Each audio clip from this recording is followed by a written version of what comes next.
Off top, Jerry Rice has twice as many receptions as Calvin Johnson in his career and almost twice as many yards as Michael Irvin.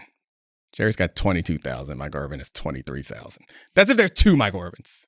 Play music. This is the Domonique Foxworth Show.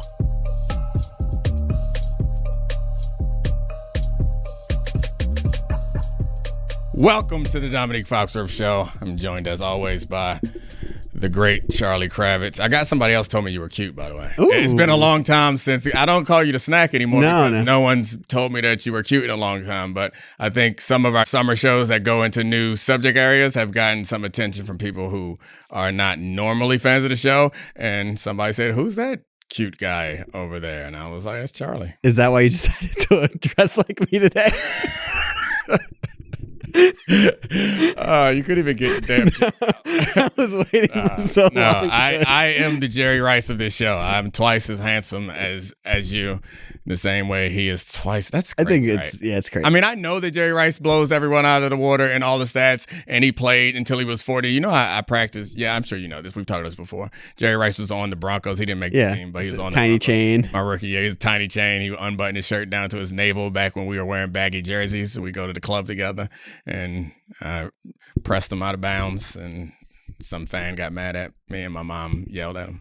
It was like my first day of practice. I mean, that's awesome. Yeah. It's my time now, old man. He was 40-something. Yeah. He was like, not just 40, like 40-something. He's like 41 or something, 42 maybe. The videos of him running that hill outside of San Francisco are insane. It's insane. If you haven't seen this, go to YouTube. It's his conditioning. And I believe it was Roger Craig, who was known as like one of the most conditioned running backs in the NFL too. And Jerry Rice would like make him quit, essentially. He'd run up, I think it was close to, it was like a switchback up a side of a mountain that was going for several hundred yards, and he would do it over and over again until someone quit. My favorite thing is, so obviously when you before you get to that, we're doing a show about receivers. Sorry. Yeah, no, that's fine. I think we're dive into some of the holdouts and impact on the teams, and mostly Terry McLaurin is like, I think it's a really interesting conversation. And at some point, we're going to talk about some contract wins for players, but I do want to get to your Jerry Rice story. Okay. So when he was at Mississippi Valley State, their coach essentially was way ahead of his time and was referred to as a gunslinger. I have to show you my laptop on this. Okay. So they ran a formation. It was almost always 5 wide. And if they weren't going to double Jerry Rice, he would be isolated on one side and the 4 receivers on the other. If they did start doubling him, they would move him into this stack. It was called the oop-de-oop, or the satellite offense, and they would have all 4 receivers on the top of the screen lined up in a straight line moving backwards. And this one, Jerry was doubled, so they put him in the stack of all 4 receivers. It's like, you can't double them if there are 4 people going different directions out of this weird stack. Oh, who was the coach, and why didn't he get a job? Racism, probably. I mean, that would make sense. His coach was named Archie Cooley. Oh. Are we going to guess if I mean, Mississippi Valley State, he was absolutely black. You think that we went and got a white coach? Oh, you're right. You're right. Yep. Yeah. We're gonna, that's why Jerry went to Mississippi Valley State. Racism. It's so fun.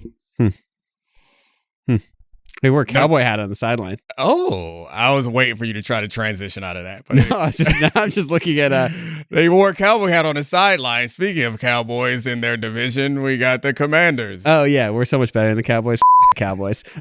Anyway, yeah, sorry. We'll transition to the actual show. This is on you. This is on me. Because you gave me an interesting off top. I know, and then you went off into Google information. This one I had to Google it because I was like, I don't want to mess this up and be like, give you fake information on how Jerry Rice put up like every great college shot ever. Okay, Terry McLaurin. What's the coach's name? Archie Cooley. All right, I'll put a pin in that because I feel like he has to be incredibly interesting, and there's probably a really good story about that. His nickname was the Gunslinger. If in the 70s he was doing 4x1 formations, he's got to be really interesting. Yeah. All right, go for it. I think they average like 40 points a game, which is crazy. Like what if this is like a Waterboy situation and Mike Leach actually stole everything from Archie Cooley? I mean, it seems reasonable. It's like, yeah, it's the history of everything. Yes. Okay, sorry, Terry McLaurin. Now we veer into the history of jazz. Are we ever going to get to talk about your beloved Terry McLaurin? I don't know if you realize that I'm like pushing away from it so I don't have to walk face first into the pain. Confront the fact that your beloved team and their leader in some ways are at odds. Team captain. So obviously the Commanders have been a dumpster fire for my entire life until last year for the most part. But within that dumpster fire, Terry McLaurin has now been here for 6 years, had 5,000 yard seasons in a row, has been the consummate professional, and he's in the last year of his contract. Given the receiver market, I think he wants to be paid somewhere close to what Garrett Wilson got. Difference is Garrett Wilson's in his early 20s, Terry McLaurin's 30. That creates a lot of issues with receivers who seem to fall off a cliff after age 30. And Adam Peters is playing hardball, and so is Terry McLaurin. Terry said publicly that Jaden Daniels and other people on the team support what he wants, and it's a complicated situation. When I set this up, does it make sense to you that they haven't paid Terry McLaurin yet? I mean, I guess I disagree with it, but I understand why they could talk themselves into not paying him, because the way that and it goes back to something that I think we both agree on and comes up often is pay him as soon as possible. Where you got a guy, you pay him as soon, because it never gets cheaper. And for certain positions, not only does it not get cheaper, it seems to become a larger percentage of the salary cap also. So like it gets inflated, and the receiver seems to be one of those positions right now. So had they signed him a few years ago, which is always probably smart when you have a guy that you like, and especially when you know, when you have in your mind this apparent cliff that receivers have at like 30 years old, a lot of receivers kind of fall off. The contracts, I know one of the articles you shared for us to prepare for the show talked about how most of the contracts for receivers that pass the 30-year-old mark don't seem like good contracts because those guys fall off. They usually have 1, maybe 2 years close to their peak performance. Even then, it's it seems like a diminished version. So, I mean, it'd be wise to probably try to time that up. But in the situation that you're in now, I think that Adam Peters probably had the plan to, and he couldn't have made the decision for Terry McLaurin. He wasn't here, but he probably had the plan to move on from Terry pretty soon. But then they had the season that they had last year, and now they're obviously in the Super Bowl win now situation. Yeah. And they have to pay Terry McLaurin. To me, if they're serious about trying to win a championship this year, especially when you look at like the other receiver options that they have on the roster. So I'm going to go through this very quickly to support this of what you're saying, which is there have been 8 receivers that have gotten top 10 money at the position with a long-term deal entering their age 29 season. 2017. This is in the last 10 years. This is 2017 Antonio Brown. We know how that worked out. Not well. Going to the Raiders. Julio Jones in 2019. He had one more 1,000-yard season that year. Tyler Lockett in 2021. His game really went up for a couple years and then down quickly. There were other factors in that, which are very funny. Not funny for everybody, but anyway. Yeah, kind of funny. Cooper Kupp, who was coming off the Triple Crown, his career was destroyed by injuries. Devontae Adams, who has had 3 straight 1,000-yard seasons, but does not feel like nearly as impactful of a player. Stephon Diggs, who got traded to the Texans in the second year of that deal, immediately got hurt after second half of his year in Buffalo, his final year there being far diminished. And then Tyreek Hill last year, who had 959 yards, which was the lowest for him in a long time. I guess there's a couple conversations, and I get the GM brain logic, and I want to go to you at some point about this as a fan, because I imagine that it has to be kind of hard, because Terry McLaurin's been like the only guy you guys have had here for a long time that you can be proud of and like and enjoy. And he's put up 1,000-yard seasons every year except his rookie year where he had 900 yards. And it's with quarterbacks that no one really wanted. So his touchdown numbers went up a crazy amount with a very good quarterback, but his stats stayed around the same, which is pretty impressive. So you have to take into account the context. I could understand Peters making an argument that, like, I'm not going to pay you like Jamar Chase because you're not Jamar Chase, which is fine. I don't suspect that that Terry McLaurin would push back on that. But when you look at, like, Waddle, Higgins, like number 2s that got big money. The only thing that they have over him is they're younger. Well, I think he would. Honestly, I think if they gave him the T. Higgins contract of $40.9 million guaranteed, I don't think that Terry McLaurin would accept it. Yeah. And I don't think he should. Yeah. Because they're not asking him to be a number 2. Yeah. I think it would be reasonable to try to find some sort of deal that is front loaded and so they could get off of it if he happens to fall off. But because they are in this window, and we haven't even taken into account the fact that he is like a team leader guy. Everything you read about him, he's one of the only consummate professionals that has been front facing that this team has had during my lifetime. And so we could make the argument that this is an important move to like sustain whatever culture that you have. You want to reward the guys who do the things the right way, and you want to have them in the locker room. But I don't even think you have to get to that. You just have to look at what he's done for this team, where you think you are in your Super Bowl window, and what are your other options? Yeah. I mean, look, I'm going to tell you from the fan perspective. All right. I hate that we're here. I hate that I have to think about Terry McLaurin's contract. I hate the fact that I have to say I want them to pay him, but not too much. Don't pay him like he's Chaser Jefferson. Like he might be an elite number 2. He might be closer to Devontae Smith than he is to Jamar Chase, and that sucks. I hate that. This is the thing about fans. This is how fans end up siding with management over players on contracts. Is like because management incompetently doesn't get it done on time, and then we start to have like comparison being the thief of joy, being like if you pay him this amount of money, it could mean this for his future, and you could be stuck with this. You could mess up your entire build with Jaden Daniels, who arrived too early, and it's incredibly frustrating because it's just a trick that's played because the contract wasn't done in time. But I don't even think the contract will be big enough to mess up your entire build. Like it's not going to be large enough, considering like this is the point. There's no better situation than when you have a quarterback on a rookie deal who's not even playing average, who's playing great, like who is playing MVP level football. You have that type of quarterback who costs the amount or who provides the value of a top of the league type of quarterback. Then you have some room, I think, to overpay, even if it's, I don't even know that I would consider it overpay. No. But if you are considering in your mind that you're overpaying, go ahead and overpay. I think we all have, or not all of us, good, smart leaders have a plan and a structure that they want to follow. But I think the great ones understand when they need to deviate from that plan. So this is a lot. This happened with Adam Peters, with Debo and Brandon Ayuk when he was in San Francisco. So is it possible he has a plan or he has a value structure and he's just being too strict with it? Because those guys ended up getting paid the deals they essentially wanted. So is it possible that he has a value structure in what? But he's actually will get these deals done, even if he's just like pushing it towards the end. I think that is incredibly possible.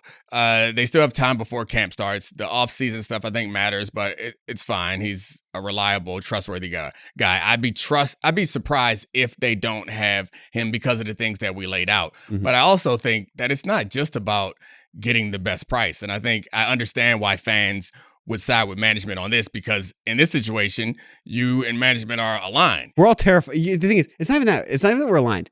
We're all terrified of messing it up in DC. We're like, does Jaden Daniels need him? Is this the only way to support Jaden Daniels? Like, if we don't do this, the only way, is this the best way? Is this the best way? But does this pretend that we're still not a serious outfit if we can't figure out the first time we have a free agent deal that's high profile and we can't figure it out heading into camp? Like, we are there's so much scar tissue that like.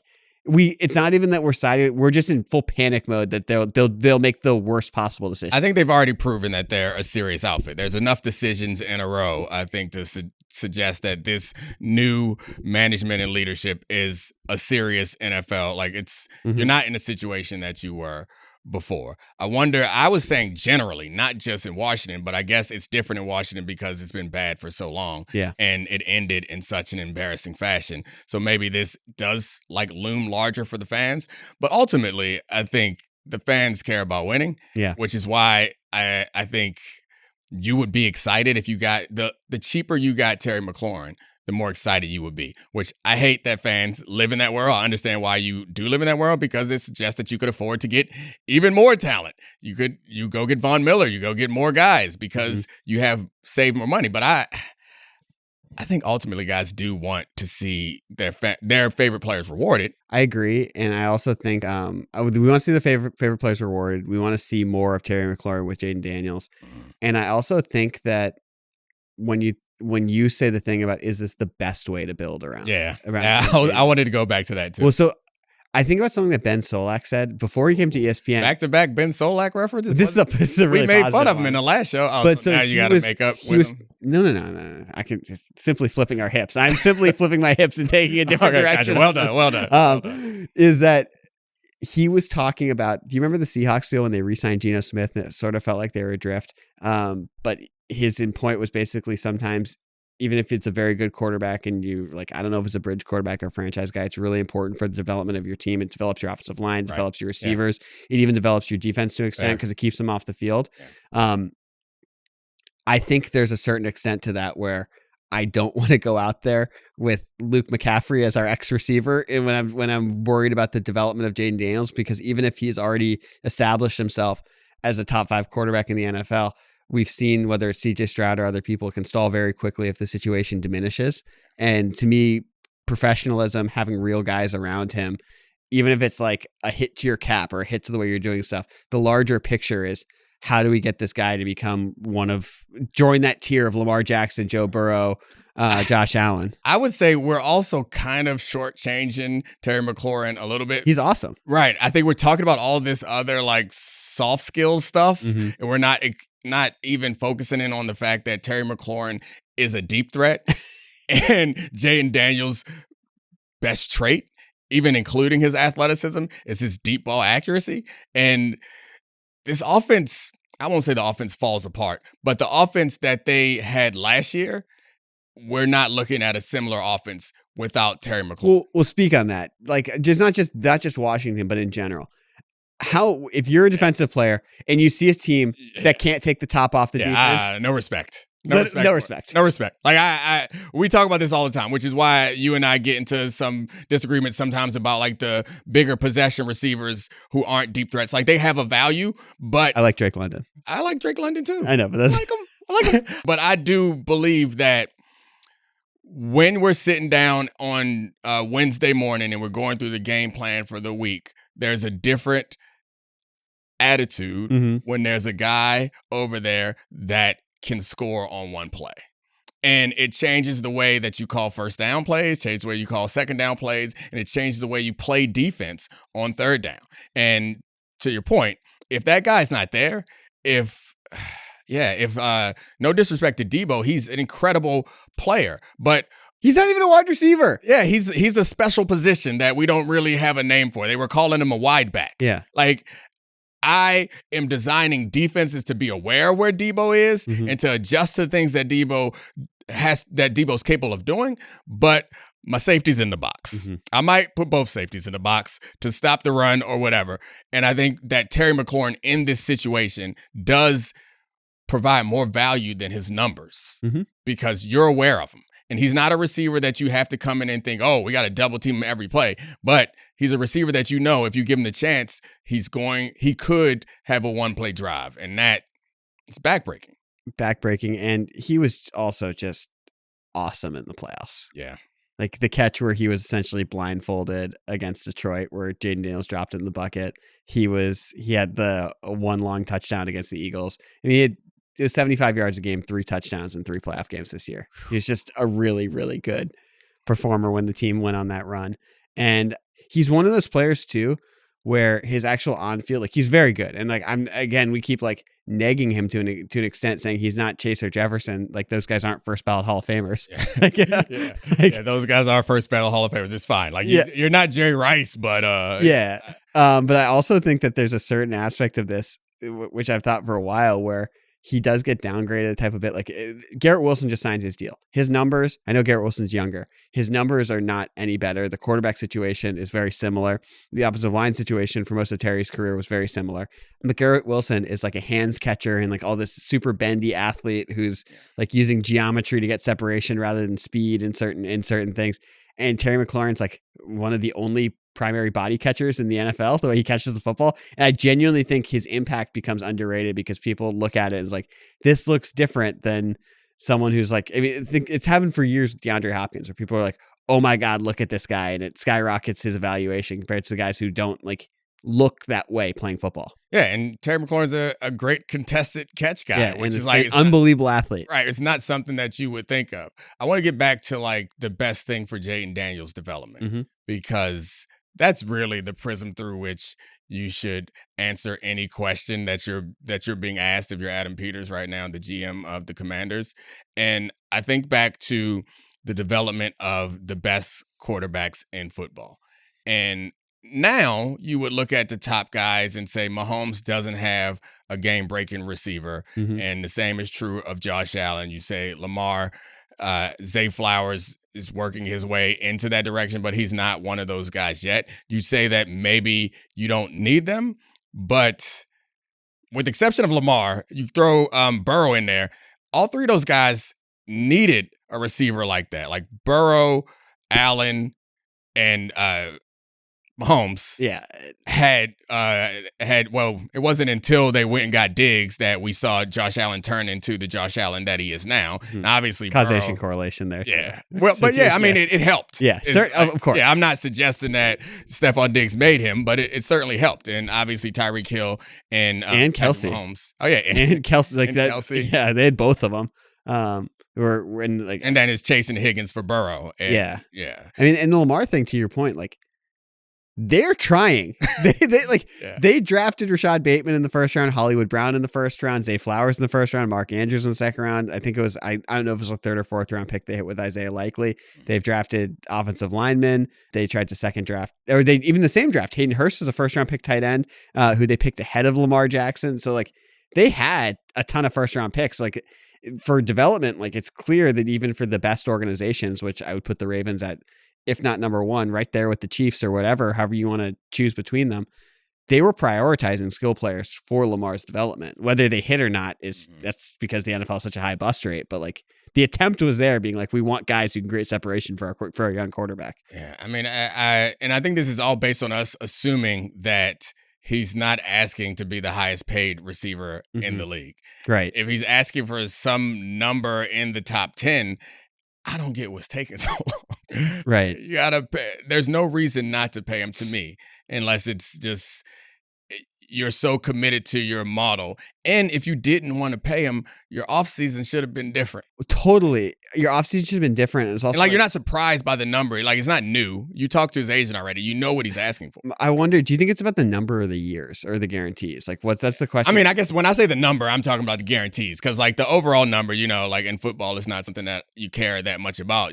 What matters is the guarantees and how soon you can get out of the contract. Right. And if he's comfortable with getting it was Higgins guarantees is like 40, right? If he's comfortable with getting above 40, I guess that's the problem because there's a big gap between Higgins and the next guy. You get to like the Amon-Ra, St. Brown, but in Waddle, they're like the 76 to 77 range. And Garrett Wilson's 90 and Terry McLaurin's better than him. Yeah, he's better but older. Yeah. So I could understand maybe not getting that number. And I think I'm comparing him to number twos because I think it's laughable that they won't pay him, but he's their number one receiver. Right. By a wide margin. Well, and definitely, and this is one of those things that's a newer problem for the NFL where there actually used to be receivers who were older that were better, but now there's like an influx of younger elite receivers seemingly every single year. And it's gradually been phasing out receivers who are over 29 years old, who now there's that cliff. Like we used to talk about, I can't remember what year it was, 28 with running backs, whatever the year was. And now it's seemingly this arbitrary thing that 30 is the year for wide receivers, which is certainly hurting the cause of Terry. The running back cliff doesn't even exist anymore because they don't let running backs stay in the league long enough. It's so funny. Someone should do something being like, oh yeah, running backs over 30. And then the entire sample is McCaffrey and Derrick Henry. It's like, and they would convince you, if you use that as your sample size, it would convince you that we got to reinvest in running backs over 30. Not that just those guys are just that special. Crazy stat for you though. Okay. In 2001, 13 of the top 17 players in receiving yards were at least 28 years old and only 3 were 25 or younger. In 2022, 14 of the top 25 in receiving yards were 25 or younger. And like, that's when you go back, that's the era of Randy Moss, Reggie Wayne, Donald Driver, Chad Johnson, Hines Ward, et cetera, were guys who were just able to really produce. And that's seemingly been phased out right now. And I'm sure there'll be outliers, but we had the debate on Get Up yesterday morning about what's more valuable, receivers and cornerbacks. I turned against my brethren in that debate, but the argument for receivers is that they're easier to find elite receivers, right? Which is absolutely true. But the game has evolved in a way that you don't need as many elite corners because you can't find them. So you stop trying to look for, you start figuring out defenses that can protect your corners more often. But I just don't know. I think before we move on to the next topic, you as a Commanders fan, this seems obvious, right? Pay him. Yeah. All right. Yeah. There's 100%. Is there if they paid him, if they made him the highest paid receiver or gave him the highest guarantee, you would not be happy. It's not that I wouldn't be happy. I'd be concerned. Okay. It's not, I wouldn't be like, I'd be concerned about the direction of the franchise being like, well, I love Terry McLaurin, but, and then the boat would be in all caps, ... Paying him like he's Jamar Chase. I wish we had Jamar Chase. Yeah. I feel like 60 over 2 yeah. is good. Like, give me a hard 60 guarantee, 2 years with Right. out after the third year. And then you make that third year contract high enough that he can force himself into free agency or you're forced to extend them. You can draft some receivers in that period and try to prepare for whatever transition that may or may not come. 100%. That would be a wonderful outcome.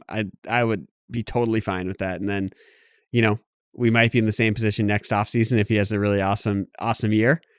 Cross that bridge when we get there. All right. Alfred Collins. All right, let's get into this. Okay, so this is a story we've actually been monitoring, and we waited till the right time because there started to be reports about a month ago about how 30 at the time 30 of the 32 second round picks were not signed yet, and it was like, this is weird, and it all stemmed from the second pick of the second round being signed, Jaden Higgins out of Iowa State being signed by the Texans for a guaranteed deal, and then the Browns being like, well, I guess the 33rd pick, Carson Schweisinger, we got to pay him a guaranteed deal too, a fully guaranteed deal, which is much more what happens with first round picks. And then no one else signed. And we were careening towards training camp, and we contemplated doing the story, being like, should we talk about this? Like, it's too far from training camp. There could be movement heading into camp. And yesterday there was movement. Alfred Collins signed with the 49ers. 78% of his contract was guaranteed, which is a considerably higher number than the person in his slot last year. I think there's less default language, which is always one of the big things for second round picks of how guaranteed money can be voided. And then since then, 3 more second round picks have signed. RJ Harvey has signed with the Broncos. Trey Harris has signed with the Chargers, who are reporting to camp this week. And Trey Amos has signed with the Commanders. But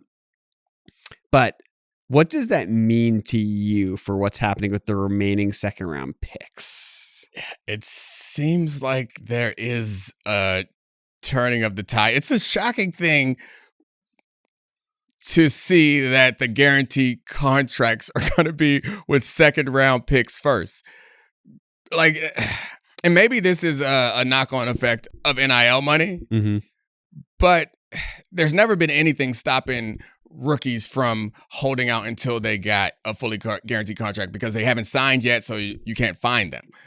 But the money that was available to them was the only money that they were getting, and that might be an impact of this. But either way, what's shocking to me and why it's probably underreported and not going to be talked about very much is because it's second round picks, is that someone set the precedent in the wake of the NFL's collusion grievance being publicized. Ding, ding, ding. Is that they can't do, it feels like they can't do anything about it. And maybe it'll be a flood of signings in the next couple of days, but it might be a flood of fully guaranteed signings. As we're taping this, Shamar Turner signed with the Bears. Okay. So like there is like a run on it. And people were wondering if Alfred Collins would be sort of the inflection point. That 78% would be what the players below him in the second round got. And looming in this is Tyler Shuck, who's the 40th pick and the presumed starting quarterback for the Saints, and whether or not he gets a fully guaranteed deal. Maybe everyone above him will get fully guaranteed deals. We don't have all the details of everyone who signed today. But yeah, to me, this is like the stuff that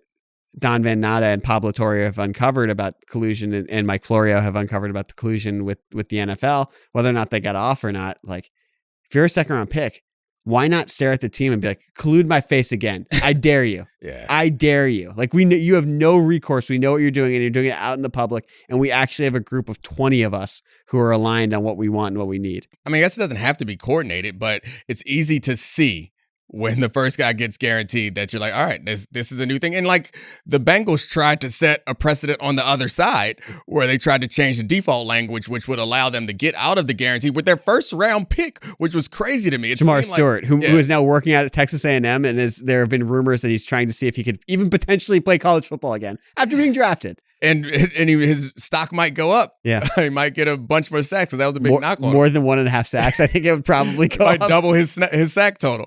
But it's interesting to see how these small stories, because I think Shamar Stewart we're paying more attention to because he's a first rounder, but it's not taking over our brains the way it would if it was a number one overall pick. And obviously the same thing for the second round. But these are the precedents that are set, because all you need if you're a player or if you're the team, if you're negotiating, you need someone to put a stake in the ground and say, that guy did it.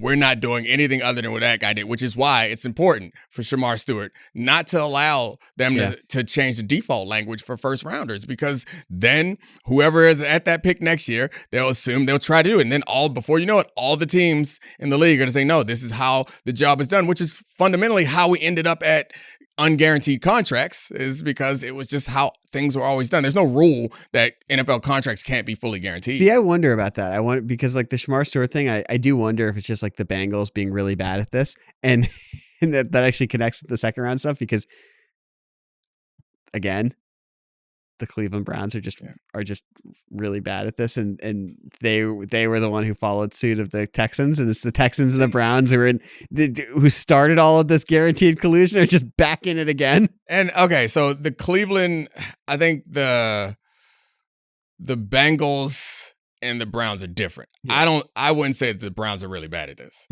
You think they just had to do that with Schweisinger because the Texans did it with Jaden Higgins, and they were like, he's a pick before. Are we gonna lose this linebacker over it? Yeah, and I also don't think that fully guaranteeing a second round pick's contract is a bad idea.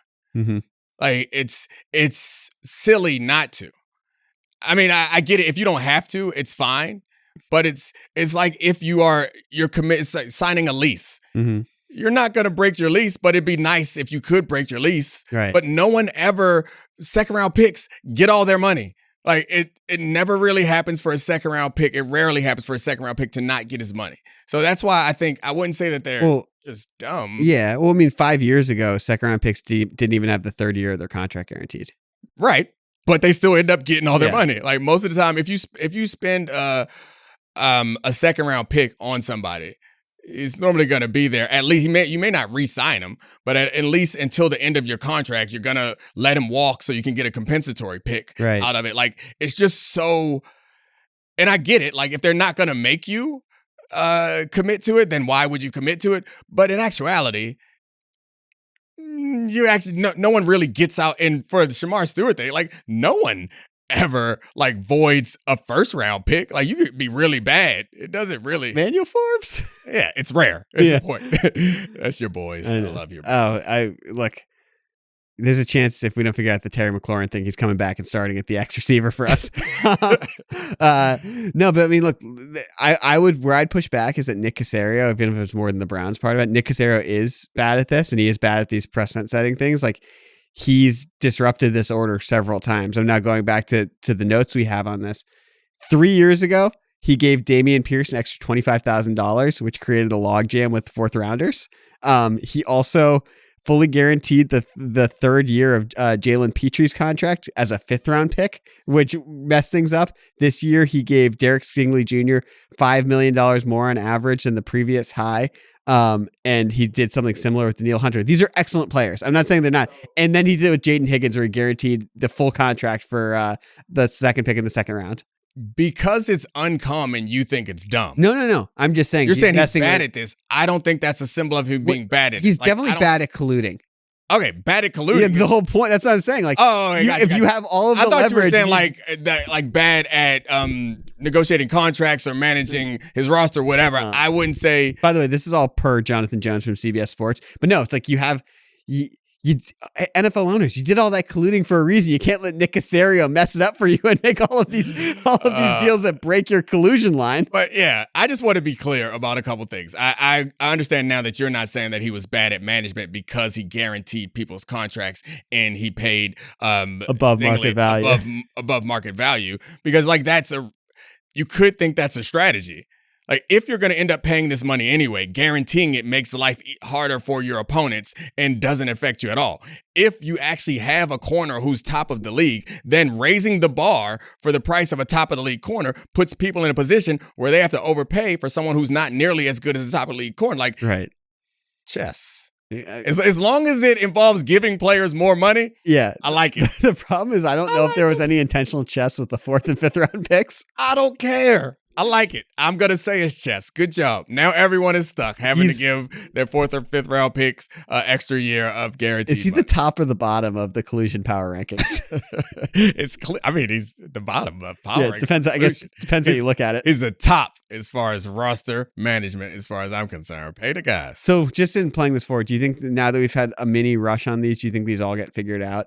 I guess it's hard to say because as we sit here now, we don't know what the guarantees are. In those deals, yeah. I think all of these do get figured out. They're going to go up, though. But right? I think there's no chance that the guarantees are lower than they were last year. Right. Or lower than they've been since, I mean, it's... Ever? Yeah, I was going to say ever. I was going to say since the rookie wage scale, but the rookie wage scale impacted mostly just the top 10 guys. It didn't impact these guys in the back end of the first round or the second round. So, yeah, I love it. I'm happy. I hope that they hold the line and increase guaranteed contracts for everybody. I hope they can get some guaranteed contracts for you and me. Get Nick Caserio to run the NFLPA. Oh yeah, get Nick Caserio. He's an advocate right now. Get Nick Caserio to run the PA. Let him run anything. Give Nick some more jobs. He's a Belichick disciple, or at least a New England disciple. Mm-hmm. Yeah, normally doesn't work out well for them. Mike Vrabel. Yep. All right, thank you, Charlie. This was fun. On bottom. No, I said we're not doing this. The average adult has 32 teeth. I said we're not doing this. No, thank you, Charlie. Thank you to all the great producers. Podville, I love you. You can't do an on bottom. Just on bottom. Top. Well, maybe you open up a bigger fan base. This is the Domonique Foxworth Show.